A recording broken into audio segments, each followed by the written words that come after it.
remember. Old wise football coach once told me they remember November, and we're in the heart of November and playing a meaningful football game this week. It was great. A little bit of recap on last week's game. Tremendous victory for our program. It's just because so many storylines and the long history that Wyoming has had with the Air Force Academy. It's gone back years and years and years with countless number of memorable games. I've been texted by many of our either fans or followers through the years, and that certainly was one of the more memorable Wyoming Air Force games. So it was an excellent win over a good program, a really good program, and we've got a great deal of respect for Air Force, and the games have been competitive. You know, it was great to see our football team deal with adversity and overcome adversity. I also think that there's a bedrock resolve within our football program to keep plugging along and winning, keep believing, and that bedrock belief, I think, is a credit to the men in that locker room, and then also our assistant coaches, because you don't go through the type of season that we've had with some adversity and keep on moving forward. So we need to build on that. You know, going into this this next game, Sean Chambers will not be with us. You know, we were hopeful at the beginning that it wouldn't be something that would be surgical, but it will be surgical. So his season's over. It was great to have him out there competing.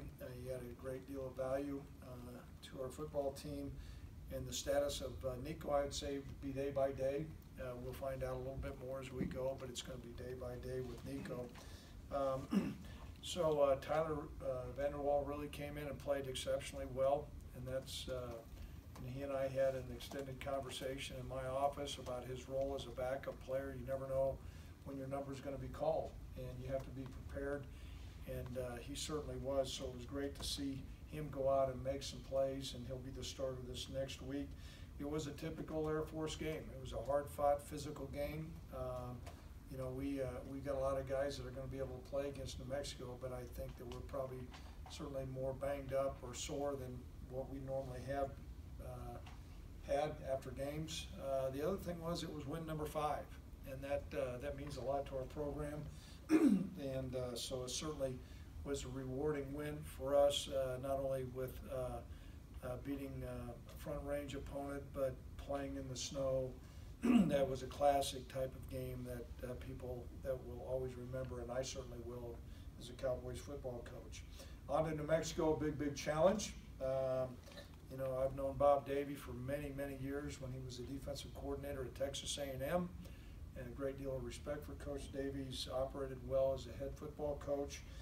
Coached against him when he was at Notre Dame and then at New Mexico, and their teams are always well prepared. Coach Cosgrove is an excellent defensive coordinator as well.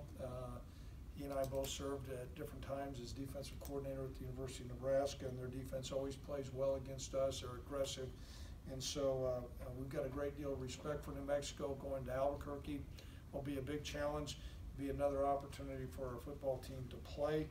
A little bit about New Mexico. First of all, I'd say they're very explosive on offense. They've got excellent skill players. Their offensive sets lend themselves to explosive plays, and they have the skilled players to do it. They are rotating quarterbacks right now, and that poses a challenge in itself. But there's a lot of big plays that occur out there. They've got a big athletic offensive line that always seems to be on point. They operate out of a 3-4 defense, which, through the years has given us problems. They're an attacking, stinging type defense, and it's going to require us to come up with big plays. For us to put points on the board, we're going to need to have some big plays. Their special teams, they've got the #1 punt return unit in the country, spearheaded by Marcus Hayes. He's a great punt returner, and he's averaging close to 19 yards a return. So they can flip the field over. So, their record, I don't think, is any way close to the indication of the type of football team. They have been hot and cold. We're going to assume that they're going to play really hot against us. They always seem to, and so we'll need to be prepared as we get on the plane to go down to Albuquerque on Friday. I had breakfast with a lot of our players today. There is an energized football team. Our guys are really excited. They are drained. It was a hard-fought game, but the attitude and the mentality of this team is really running at a high pace right now, which is encouraging because of all the ups and downs we've had this season. So at this time, I will open it up to any questions anybody may have out there. Yes, Robert. Craig, obviously with Sean, was it ankle or leg? And just to follow up with that with Tyler, obviously he's played football for you, so is it just move forward with him? Do things change dramatically, I guess, or how would you kind of approach that? Well, first of all, the feedback that we gotten from the doctors was there's a break in part of Sean's leg. You know, I saw the highlight of the tape. He got bent over.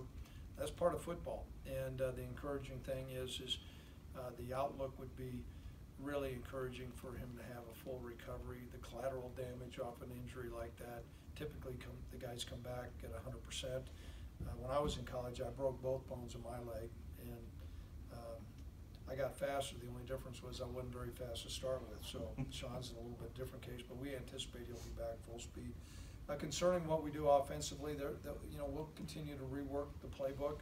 There are certain things that Tyler does well that actually he was doing better than Sean, and I thought he showed those things in the game. And so we'll look at what he does well, what our offense is doing well right now. You know, we've gone from not hardly scoring any points to being somewhat productive now. I would say more than somewhat productive. And so we'll look and cull through our playbook, what we do with our offensive players to try to score as many points as we can. Yes. To follow up on Robert's question, on a personal note, on the sideline, watching Tyler Vanderwall go through those series, emotionally, how was that for you? Were you really excited? Was it a little bit of anxiety? Oh, you know, anytime you change quarterbacks, there's a certain amount of anxiety because there's a different tempo with each guy and how they lead. You know what? Tyler responded really well, and you know, there was a reason why we made the change. We felt like we needed to spark the offense, and so when he walked out and threw that strike for a touchdown, I mean, he drilled the ball, and I think that play signified, hey, I'm here to play. I'm not going to go out and just try to manage this game, and so he took that. I think that to another step forward, and he competed. I mean, he made plays that he had not made. You know, he made some against Wofford, but I mean, he made some exceptional plays, and so it was really encouraging. I also thought it was encouraging to see during the course of this, all the ups and downs, how Tyler had been supportive of Sean, and then vice versa. And that also, I think that embodies what's going on in that locker room. I mean, that is kind of a microcosm of, you know, potential, quote, offense-defensive splits, which we've never had. You've got two quarterbacks that are vying for a starting spot. You don't have controversy. And those are the things that are allowing our football team to continue to win. Yes. With Sean, do you know if there's any ligament damage or anything else other than just a break? You know what? The information that I've been given is that it's a break. There's no ligament damage in there, but they are going to do surgery. And so anytime you do surgery, that's pretty serious. But I can't tell you, sometimes there can be deep ankle sprains that are very similar to a fracture. And so the word I got was he's going to be back. He'll be back at 100%. Has surgery been scheduled? I believe so, yes. Yes. With Nico's situation, then is it more of a sprain than having a break in there? Yeah, that's a sprain, and we just don't know you know, sometimes guys can play with a sprained ankle, sometimes you can't, and so that's why I say it'll be day by day with Nico. Yes, Robert. Follow up from Tracy. I know Javon Bigelow also left the game. His status, and if you know Valladay made some plays, you feel pretty good. X made some big time plays. Particularly, he's got that knack on fourth down, and so we'll find out a little bit more on Javon. His injury is a little bit different than Nico's. You know, was a rib injury, and the severity. Everybody deals with that differently. You know, whether it's a bruise, a break, we'll find out a little bit more on that. But we feel really good about X, and he made a nice run for a touchdown there. Yes. Coach, it's a different system than Air Force, but is the framework help your defense in going back to back with these two opponents with their discipline? No. I would say it is, it's pretty significantly different, and it's significantly different than what they did last year. And they have a new offensive coordinator, and, you know, you can see a different flavor in their offense, and so, you know, there are some similarities, but to put them under the same umbrella, kind of like what we used to do, that's really not accurate. They're more of a spread offense that's going to throw the ball and stretch you downfield and move guys around. So it's a little bit different style of offense. Yes, Rick, I Ron? know obviously we talk a lot about Andrew Wingert and the tackles and everything, and granted the tackles numbers are down, but that other guys are making plays in front of him, which I'm sure is a good thing. But know that maybe the tackle numbers are down. Is in your mind, is he playing his best football as a senior? I think he is. You know what? He's. I thought he had a really good game Saturday night, and they had a plan for him, and kudos to Air Force. But yeah, he's playing well, and he's been a great leader, and he'll need to play well this Saturday. Craig, following up on that a little bit, obviously it's been well documented that you guys were the only FBS school to give him a scholarship offer. What did you guys see when you Sure. recruited him that made you guys offer him and think that he could produce the way he's produced? You know, some of it is his DNA, and you know, I'd like to think that we probably value that maybe a lot more than a lot of other programs do. You know, I had the pleasure to actually coach his father when I was a young freshman coach in Nebraska, so I knew the family. And so his athleticism. He was a running back in high school. He's a high hurdler. A lot of people may not have projected him over on defense, but we felt like he could be a heck of a safety. And so we watched him, and we offered him, believed in him, and a lot of the other schools. I mean, he was evaluated by everybody in this region, and everybody in this region didn't feel like he was a Division I player. We were firmly convinced that he was. The other attribute about Andrew is his, you know, his competitive nature.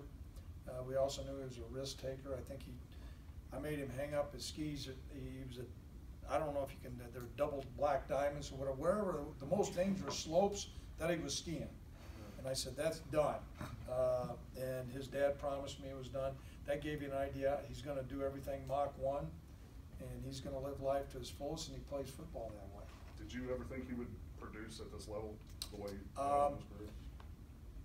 When he was a freshman, I remember talking to Coach Mallory because he was kind of buried down in the depth chart, and I kept on telling him, I said, hey, you need to look at this guy over here. He's got a real knack for the football. He can see things. What I did not anticipate was his tackling ability. I mean, he's got really good tackling ability, and he's really smart and instinctive, and so that's exceeded my expectation. We thought he'd be really good, but not to this degree.